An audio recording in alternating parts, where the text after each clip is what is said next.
नमस्कार, lead India में आपका बहुत बहुत स्वागत है। मैं हूं डॉक्टर तरुणा एस्कॉर।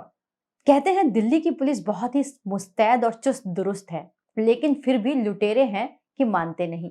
और उन्होंने ऐसे ऐसे तरीके इजाद किए हुए हैं कि आप सुनकर हैरान रह जाएंगे। जब आपके साथ कोई ठगी या स्नैचिंग या लूट की घटना हो जाती है तो आपके हाथ में कुछ नहीं होता सिवाय इसके कि आप दूसरों की घटनाओं से सीखकर सबक लें। तो आप केवल प्रिकॉशन ले सकते हैं। आज हम आपको कुछ तरीकों के बारे में बता रहे हैं जिससे कि चोर और स्नैचर आपके सामान को लूटने की पूरी फिराक में रहते हैं। आप ध्यान रखें और सावधान रहें। पहला तरीका, कुछ गैंग जिसमें कि 3 4 5 लोग शामिल हो सकते हैं। ये गैंग महिलाओं का भी हो सकता है और पुरुषों का भी हो सकता है।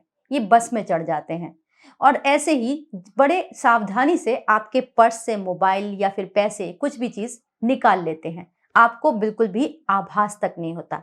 अगर कभी किसी को आभास हो भी जाए तो ये 4 5 लोग जो उसके सहयोगी हैं वो पूरा अटेंशन डाइवर्ट कर देते हैं और स्नैचर या असली चोर जो होता है वो निकलकर साफ जाता है।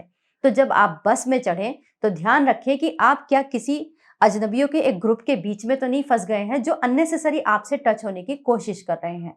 अगर वो ऐसा गैंग आपके साथ सटने की कोशिश कर रहा है तो आप बिल्कुल सावधान हो जाएं। अपनी बिलोंगिंग्स, अपने सामान, पर्स, मोबाइल को अच्छे से देख लें और सावधानी से उनसे दूर हो जाएं। दूसरा तरीका, फिर से वही गैंग होता है और वो गैंग क्या करता है, किसी से भी बहस में उलझ जाता है। दूसरे लोग उनकी बहस में या झगड़े में अपना ध्यान देते हैं और इतने में ही वो शातिर चोर आपका सामान लूटकर फरार हो जाते हैं। तो अगर कोई झगड़ा हो रहा है तो ऐसा नहीं कहेंगे कि भाई आप झगड़े में ध्यान ही ना दें। ये हमारा मानवीय कर्तव्य भी है कि हम देखें कि क्या गलत हो रहा है क्या सही। तो हमें उसको देखना चाहिए। अगर हम उसको देखें ध्यान से तो समझ लें कि ये झगड़ा यूं ही फसाद बनाकर कुछ स्नैचिंग के लिए तो नहीं किया जा रहा। आप उसके आसपास के लोगों की एक्टिविटी देखकर समझ जाएंगे कि ये क्या करने की कोशिश कर रहे हैं। तीसरा तरीका, स्नैचर क्या देखते हैं, खासतौर से मोबाइल फोन्स के लिए वो ये देखते हैं कि वो या तो भीड़ भरे रास्तों पर हो या फिर कहीं कोई सबवे हो या कोई साइड में पतली सी गली कट रही हो। अगर आप ऐसे मौके पर फोन पर बात करते हुए निकल रहे हैं तो ये उनके लिए सुनहरी मौका है। वो एकदम से आपका फोन खींचेंगे या पर्स खींचेंगे और सबवे और पतली गली से फरार हो जाएंगे। तो आप सावधान रहें कि ऐसे मोड़ पर और ऐसे सबवे के पास अपने मोबाइल फोन्स और पर्स को ध्यानपूर्वक रखें। बेहतर है कि सड़क पर चलते हुए तो बात ना ही करें। अब आखिरी किस्सा जिसकी वजह से हमने ये वीडियो बनाया, हमारे ही ऑफिस के कर्मचारियों के साथ ये घटना हुई। सुबह में हमारी 2 फीमेल स्टाफ स्कूटी से आ रही थी। क्या आप इमेजिन कर सकते हैं कि एकदम निजी वाहन जो रेड लाइट के पास सेंटर में खड़ा हो उसके साथ भी ऐसा हो सकता है? ऐसा हुआ। वो रेड लाइट पर रुके, उनके दोनों तरफ पूरे वाहन खड़े हुए थे, ऑटो थे, बाइक थे, लेफ्ट और राइट हैंड पे अच्छी खासी ट्रैफिक थी। ऐसा नहीं कह सकते कि उधर भागने की किसी की स्पेस थी। इसके बावजूद चोर आता है पैदल, वो भी उसके पास कोई भागने के लिए कोई वाहन नहीं है। चोर आया और उसने स्कूटी में रखे बैग को झपट लिया। स्टाफ की गलती ये थी कि उन्होंने उसको बैग को हुक में नहीं टांगा था, सिंपली पैरों के बीच में रखा हुआ था। उसने बैग को झपटा।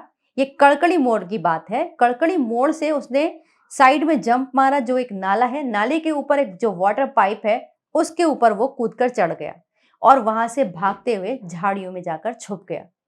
लेकिन यहां पर और भी 2 चीजें नोटिस करने वाली हैं। पहला कि वो उसकी हिम्मत देखिए कि वो कैमरा होने के बावजूद रेड लाइट के बीच में आता है और सेंटर से 2 लड़कियों के साथ पर्स झपटने की घटना को अंजाम देता है। और आसपास खड़े हुए पुरुष और बहुत सारे लोग वो भी अवाक रह जाते हैं या फिर वो मामले में पड़ना नहीं चाहते। दोनों ही बातें हो सकती हैं। इसका फायदा उठाते हो वो व्यक्ति आराम से कूदकर फरार होता है और भागता है। केवल एक व्यक्ति था जो वहां पर रुकता है और उन महिलाओं की मदद करता है। उसने कोशिश की कि उसने पुलिस को फोन किया और घटना के बारे में बताया। अब यहां से पुलिस का रोल शुरू होता है, वही ज्यूरिडिक्शन का मामला शुरू हो जाता है। हालांकि पुलिस कोऑपरेटिव रही, उन्होंने वहां जब तक रुके रहे जब तक कि उन्होंने थाने को ट्रांसफर नहीं कर दिया। मामला आनंद विहार थाने के लिए लग गया। तो अब उन्हें अपनी घटना को, जो व्यक्ति पहले से ही परेशान है वो बार बार उस घटना को रिपीट करके बता रहा है कि उसके साथ हुआ क्या।